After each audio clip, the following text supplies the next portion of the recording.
Hello and welcome to another episode of Graffiti Park Radio. I am your host, Anika Jones, and I am here with the Dans, Dan Maloney and Dan Bolgatz here. Hello. Thank you. We are here interviewing one of our renowned artists, Matt Black, a.k.a. Black57. How are you doing? Doing good. I'm doing pretty good. Fantastic. Fantastic.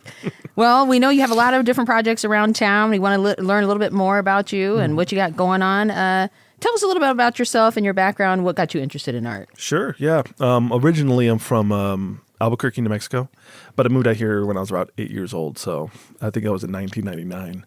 So I've been here ever since. I grew up here and, learned life lessons and my art lessons and everything from Las Vegas and from the people here and the streets here and just growing and learning. But what got me introduced to art was my older siblings and also my older cousins. They were the ones who, were already teenagers in high school and middle school, paving the way for me to be creative, but also showing me how to be creative, and my older cousins were the ones who are into the stuff I'm into now, which is like graffiti and hip hop and all that culture.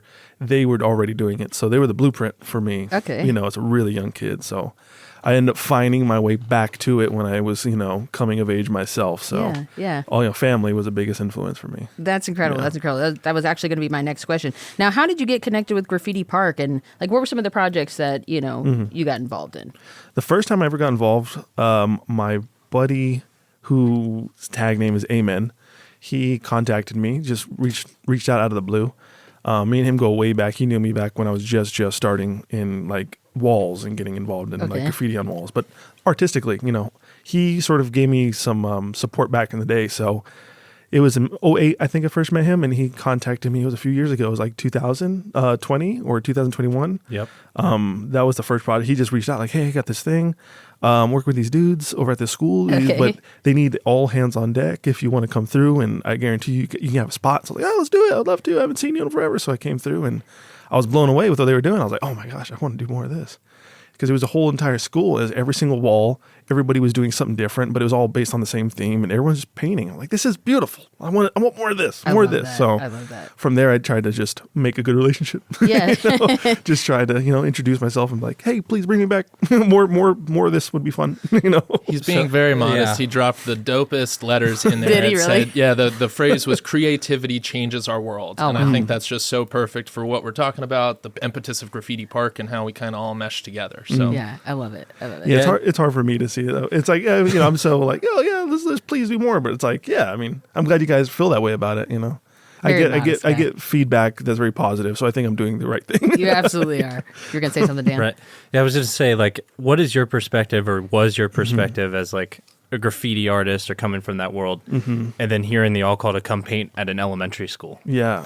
How did that make you feel? Well, back in the day, I think 2009, I was working at a charity for, I think it was almost like a safe nest it was like an orphanage, and they had something similar, but it was very disorganized. And we did it way back then. It was through a local graffiti shop that had happened, that was around at the time, called Amazing Art.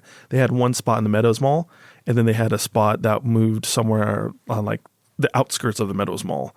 But the guy there, he was running, just the paint shop, trying to do community stuff. But that was the only time I had ever done anything like that. And it was really disorganized when he did it. We did do it. It was cool, but nowhere near the scale or organization or inclusivity as what you guys were doing. Because when Graffiti Park did it, you guys had every color. You guys were giving everyone free range to do stuff. It was amazing. It was incredible. And coming from the graffiti background, we had to look for a spot. We had to go climb and jump over fences and through the tunnels. And, I know that's part of the culture, and that's what we do. And that's how you get started. You look for a place to begin your art career rather than ask for a place. You look for a space for yourself. You guys were providing that.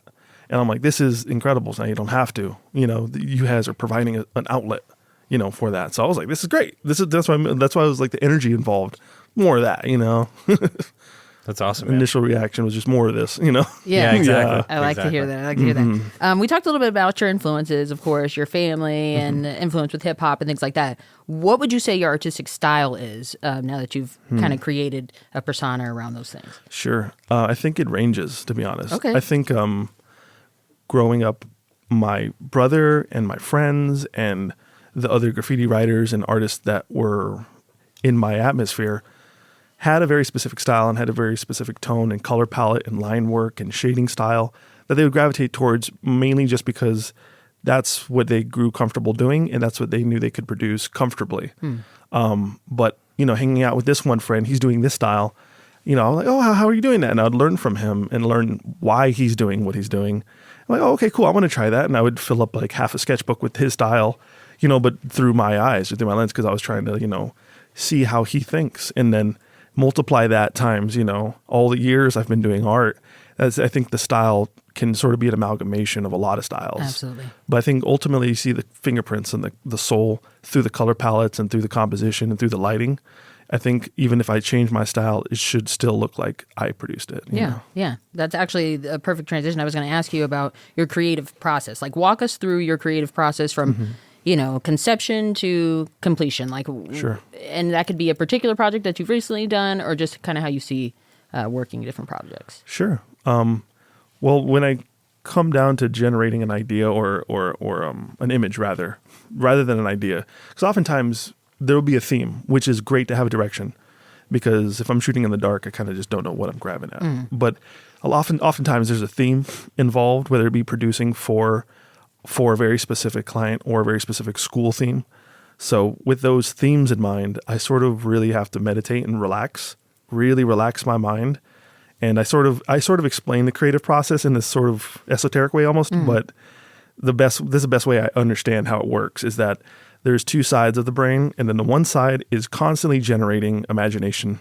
It's new ideas, new concepts, new images, new theories, new things, and it's going constantly. But then there's the other side of the mind that can grab one of those, and expand on it or produce it or grab it and make it real. So by relaxing, I try to take that part of me that takes the idea, I try to sit it down. Okay. And sort of almost like a television screen, let the imagination just run through ideas, run through until something comes up that I grab. But I have to relax enough to let that thing do its thing, great. Yeah. So it's not really ever, and when you do it that way, you don't ever really feel like you can take responsibility for the idea, so when it comes to chiseling it away or morphing it into something that fits better, it's never personal, because it was like, I didn't come up with that. It sort of birthed itself, Right, it came to be, So I sort of explain it that way. Then as far as once you have the image and you've chiseled it down and you've brought it back here where everyone else can see it on paper or, on paint, and everyone's like, okay, maybe we've put this here and do this. And after that process is done and you have the final product, then it becomes a thing of technical ability. I see. Because how can you produce it? So luckily over the years I've been studying, how to paint, painting techniques, and actually how to use the medium of spray paint or latex or brushes or acrylic to physically actually have the capability to do that, so. And Black is being very modest here. As if you go to his Instagram, he's mastering 1,001 styles is in his bio, and he has done that. If you look across the almost 40 some odd projects that we've probably done together over the last couple of years, and going into that, like Black, we've worked with almost 150 artists different around here, around the Las Vegas Valley, dude. And I'm telling you, you are very, very special in that regard, in the way that you're able to meditate on those ideas. So can I ask, what was the first time that you realized that, and that there was like something telling you there's all these ideas, but this is the one that would resonate the best, or this is the one that hits all the criteria? Sure, like something like the first time I was sort of cognizant of that concept pretty late in my artistic career, because I think I was stumbling around in the dark up until about 2018. When you say that, stumbling around in the dark, what do you mean? Stumbling around in the dark is like, I know that I draw and I know that I paint and I do that, and I always do that and always have done that and always will do that, but it's just sort of just legitimate chaos. It's sort of looking up at the night sky and not understanding that there's a governing law to the universe. It's sort of just taking it for, wow, look how crazy this is. It's sort of like that, stumbling around in the dark, unaware of the mechanics of how things happen. once I started to study in an introverted way, in a look inside kind of way, to the point where it's like clockwork happening on the interior of your mind and of you, of a person, of your habits and emotions, and the way you perceive things, and why certain things have certain effects, and the cause and effect of things, and you start understanding that there's like these laws. Then I started to click the things into place, and then approaching the thing I've always done, the chaos thing, it made order out of it. And the order was that. The order was that there is a side of me that's constantly creating, and that there's a side of me that is constantly physically creating, as not just in the imagination realm. It's like this other realm, but like I would explain it like it was like trying to help other artists get there. I would explain to them, in your mind, think of an apple and ask them legitimately, you think an apple, right? Where is that? You see it, right? You see the apple. Where is it? Is it on a tree? Is it on the floor? No, like here, like in your actual mind. Because in your mind you see it, and you get it, and you have the idea, and maybe you see the color of it, you see the shape of it. But here we're really here, breathing this air, feeling this temperature, and there's no apple or any around. But that apple in your head, you see it. Where is it? You can bring it here. You just got to be able to record it correctly. It's like, so that apple is your mind's imagination, and then you being able to record it is the other side. So it started to click where I was like, oh my gosh, I can do that with lots of other images, or concepts or ideas. So I started to actively practice that, I just want to pause for a second. That was an awesome way to explain the creative process, because Absolutely. I'm over here like, whoa. Yeah. Like, I don't even have a question to ask. I'm trying to figure that out in my brain. But it makes sense though, because to Dan's point, of the dozens of projects we've worked together on, there'll be times where we're talking to you and we're like, hey, this is kind of what the client or the principal or XYZ, what they're looking for. And you're kind of like, okay, I'll think about it. I'll think through something. Yeah. And so it's cool to hear how you're actually thinking through that, because then when you produce something, I'm like, how did he do that? Right. Yeah. It's like sort of there. Like it's it's like a television screen, except there's no border. So remove the borders of the television, and now it's just a 3-dimensional sculpture floating in midair. And the ideas are that, like morphing like clay, like in and out, but clay with light and clay with colors. And it's making shapes, and it's making compositions, and it's making things. So say, like, for an example, the theme of the school is tigers, but the surfing tigers or something. Okay, well, just whatever. Surfing tigers. All right, well, I'm going to sit back, and now I'm getting images of palm trees, images of sunsets, images of tigers on surfboards, maybe even on the beach, maybe with like little umbrellas. All these things start coming.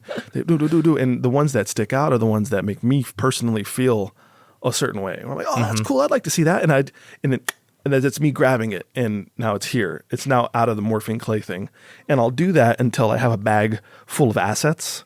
And once I have a bag full of assets in the theme, then I'll start playing with it. Like this goes here, this goes there. And then, okay, let me bring it here so everyone else can have input on it, And then you bring the idea of how you compose things, your composition of how to include all of those elements or assets into something that produces feeling. Yes, a cohesive feeling, yeah.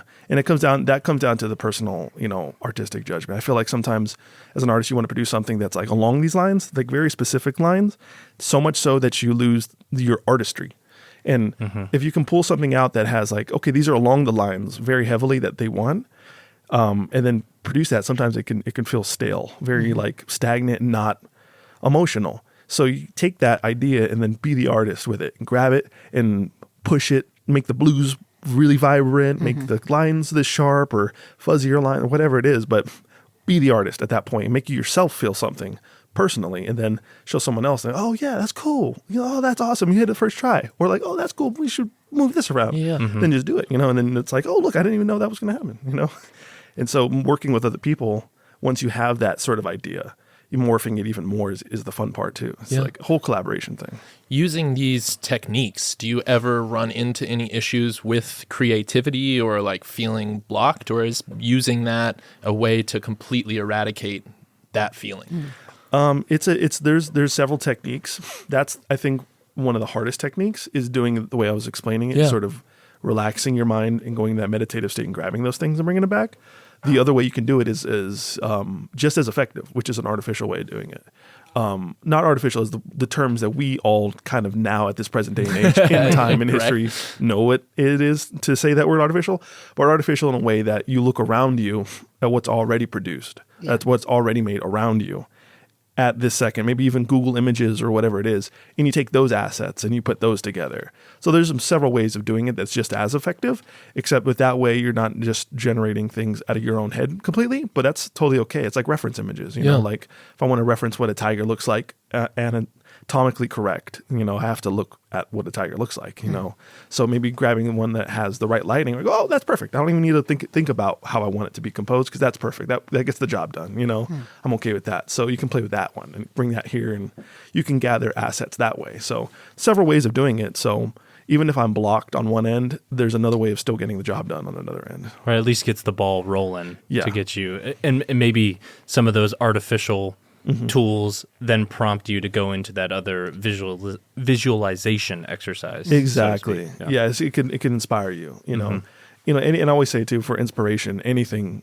When people ask me what inspiration is, I really say everything, just because if you're closed off to one thing, like I need this to be inspired, then you're now negating your whole world's inspiration to just that one thing, and nothing else is inspiring you. It's like, you know, walking across the street seeing a bubble gum on the bottom of a sign could inspire you, you know, with the pink against like the bright white or the black, pink, white, and black. Oh, that's an awesome color scheme. Look at that bubble gum. You know, it's like that could have been inspiration, you know. So anywhere you look, everything from color palettes to compositions to lighting, I think everything, as long as you're aware of it and absorbing it, it could inspire you, you know. And I think there's something to be said about that, because, you know, there'll be times where, like, if Black had the time, we could literally give him any project or request that is asked of us. Sounds like and fun. I think there's some, I think there's something to be said about that in terms of, like, if you don't have blinders on and your focus isn't so narrowly on one type or several types of inspiration, that allows you that ability to be like, you know, if Dan and I are like, oh, they want an aerial view, or they want a mascot, or they want a portrait, or whatever, any one of those, we would feel confident calling Black and being like, hey, can you do this? So I think that there's part of that comes from your ability to be able to pull inspiration from whatever you're looking at. So Exactly. I think that's awesome, man. Yeah, the world's inspiring, you know. I think every moment could be a catalyst. Any moment could be like inspiration. Yeah. Speaking of catalysts, Exactly. do you have like a moment that you feel like, can you describe like what you felt like was your biggest breakthrough in art? Biggest break. They happen few and far and incrementally, so much so that, like, it's like when you're climbing a mountain and you take one step at a time, but like 2 hours later you've ascended so far, but to you it's just felt like little tiny steps, you know, the whole time. So it was actually kind of hard for me to pinpoint when I was a aha moment, sort of, other than when I learned theory or learned technique or learn more about physics or something like that. Something that's like, whoa, that's mind blowing. I didn't know electrons work that way, you know, but that's not art related, you know. Sure. No, it kind of is, but because it's the behavior of light. But, you know, as far as like technical abilities or like when I had breakthroughs, they felt so incremental that like it's just like looking around, you're like, I don't even know where I'm at, but like the view's nice. It works, yeah. You know? That's awesome. Yeah. So it's hard to feel like a height of accomplishment, you know. Sure. Just one step at a time, you know. And then I look around, I could be way up the mountain, but I'm like, just one step at a time. Well, you've mentioned something to Dan and I in the past of just like, even when it's, you know, because a part of what we're trying to do with Graffiti Park is put artists on and take them to that next level and to change that stereotype of a starving artist. And we've had great conversations to where you know, there's some artists that we're trying to put on and they're up and coming and you're like, hey, you got to get your reps in. Yeah, that might not be what you want to create or produce, but I think even those types of things, would you say those help add to those tiny steps? Very much. Yeah. Yeah, out of the comfort zone stuff. Like I've done plenty of logo work, you know, and that's not artistic. It's but sometimes being able to produce good craftsman or draftsmanship in your artwork, that's going to train you to be better along the lines of whatever you're going to do in the future, period.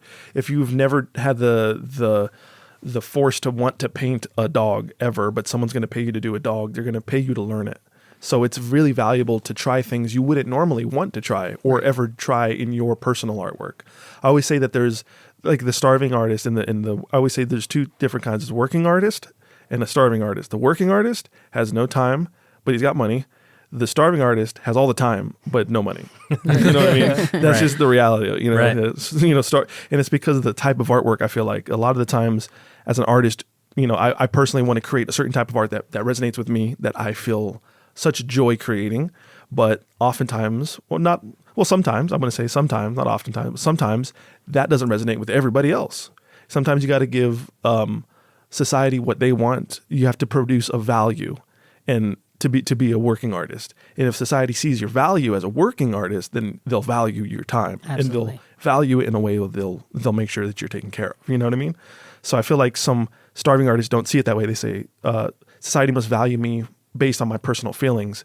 It's like, understood, but it's a two-way street. You know, you have to understand what everyone else is also looking for, because everyone else has feelings, and the way that you get valued is by understanding that and providing something for that and resonating with that. You know, like giving back, and then they'll give back to you. You know, value your community, and your community will value you as an artist. You know, so make your personal art, but at the same time, you know, maybe do some logo jobs, you know, here and there. If you know, Force what I'm saying, yourself you know? out of your comfort zone. Yeah. Yeah, Or out if your you comfort find zone, people yeah. that will challenge you to get out of that comfort zone, I Yeah. loved how you said, make them pay you to learn it. Like that's an Yeah. incredible You get way paid to to look learn. at that Yeah. perception Yeah. instead of, oh, I have to paint this thing that I don't want to paint. Yeah. It's, oh my goodness, somebody is literally paying me to learn a new skill. Yeah, That's to pretty learn a new impressive. skill. Exactly. And I built my career on that. You know what I mean? Right. So So I'm you like, are a working living- artist by all Absolutely. means of the. Yeah. I'm like living proof of that statement. You know, it's like, yes, you can do it. You just have to get out of that comfort zone and try things and get out on the limb, you know, and just give it a go. Because later on, you know, maybe for your own personal artwork,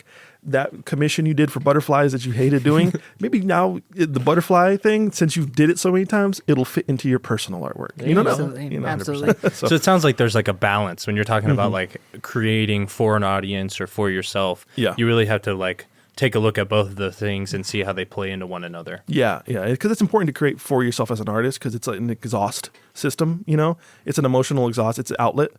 So it's really important to create from your heart, and maybe that's your personal artwork, but to expect all the time to make money on just that kind of artwork is rare. Very, very Right. rare. And it's also a slow burn too. You kind of have to build up to that sometimes. But in the meantime, you know, take on commissions, take on things that you wouldn't normally do. Absolutely. Is there something that, as you're making art, that you hope your viewers feel, or that you hope to? Convey. Portray, Yeah. convey. Yeah. Yeah, absolutely. I want them to convey wonder. I want them to convey awe and wonder. That's ultimately what I want. Is I want that emotion of awe and wonder, because I understand. I mean, I worked 9 to 5s for a long time, while doing commission paintings and murals and personal artwork on the side of my 9 to 5 job. You know, and I know what that's like, because I did that since I was 25, 26. You know, and it's not fun. You know. It's hard, and it's hard work, and you go to work every day, you wake up early, and you're stuck in traffic, and you're dealing with people who are unappreciative of you. And I've been there and know what that's like. I've thrown my back out at jobs, and it's painful, and it's, you know, my car's breaking down, all the whole laundry list of bad stuff. Mm-hmm. So I think it's important, as my position right now, what I can provide for people who are in a position like that. It's really important. I don't take it lightly to make them stop their day and give them a little piece of awe and wonder, make them think and make them imagine and make them feel something positive. You know, if I can do that for somebody, then I'm doing a good job, you know? So I try to convey that's really important to me, you know? That's This awesome, man speaks art into words. You've answered absolutely every question we could possibly think of. Is there anything that you would say that you would like the community to hear from you, or get from your work, the impact of the work that you're doing in the community? Yeah, just don't be afraid to try things or be creative. Oftentimes when I speak Absolutely. to when I speak to creatives, we're sort of always in the clouds, a little in la la land, you know. Like, oh yeah, this idea would be cool, but what if the rubber duck had big dragon eyes? Or something? You know, it's just whatever, you know. Like, it seems like those are the conversations I have a lot nowadays, and that's with creatives or with artists or with musicians or with actors or poets or singers or writers or anybody who's in the creative field. But then when I go to someone who's not, that maybe they just like playing video games. Maybe that's how they just spend their off time, or go golfing and watch TV, and that's all they do. They're not in that same realm. And I would encourage everybody to play more and be in that realm and to just experiment more, because there's anybody could be creative. It's like a muscle, just how comfortable you are flexing it. Maybe feel a little silly, right? But that's the point. I think that's the point. It's to feel a little silly sometimes. And it's important too to feel silly and to not be caught in the seriousness of life, because there is so much of life that can just weigh us down, and you have no idea the battles that other people are facing. And so I think by being that creative, immature, quote unquote, Sure. and always playing to that creative, playful, fun side, I think that will take you a lot farther in life, and I think you'll be a lot happier as a result of. And Matt, you are one of the happiest people I think we've ever gotten to meet. Absolutely. And so before we sign off here, are there any up and coming projects you're excited to tell us about or that you have on the horizon? I think, and I hear a lot of you guys specifically tell me that I'm really like modest or something, but I mean, I feel that way, like, normal, normal, running stuff. But that may be something like, I'm doing some stuff for this big company or this big company. But for me, it's like, another day, just painting walls, creating artwork, just getting out there. I got more stuff like this, like what I'm wearing, just anything like that. I'm just trying to make other things, Awesome. As well as murals, as well as artwork. So we'll see. Well, I know you're on our calendar for the next, Absolutely. With you guys, I got a lot of next stuff. month. So keep a lookout for Matt Black. And if someone is interested in following you on social media or taking a look more at your work, where can they find you? Yeah, if they're interested, they could look me up at Black57 TCB. That's on Instagram. And I have a link tree on there. So if anybody wants to see anything else, I got all my stuff linked up there. And he has an Etsy shop. He's, again, being very modest. He sells everything under the sun, custom prints, hand-worked artwork, acrylic painting, spray paint art, T-shirts. I mean, the list goes on and on. Is there any other ways or anything that other people can do to support you? Yeah, that would be the best. That would be honestly the best, is just if they were interested in any of the artwork I produce. I produce a lot of really colorful nature scenes in spray paint art style, like how they do on Fremont, and how they do on the Strip. That style of spray paint art. I have a huge catalog of stuff like that. Super colorful, vibrant, and naturey. And like you said, I'm getting into prints and I'm getting into like T-shirts and stuff like that. But it's all linked on my Etsy. So if anyone's interested and wants to see some more colorful stuff, it's linked up on my Instagram, which is Black57 TCB. Well, incredible. The man, the myth, the legend, Mr. Matt Black. It has been an honor sitting down with you today. Thank you so for much. taking some time. Yeah.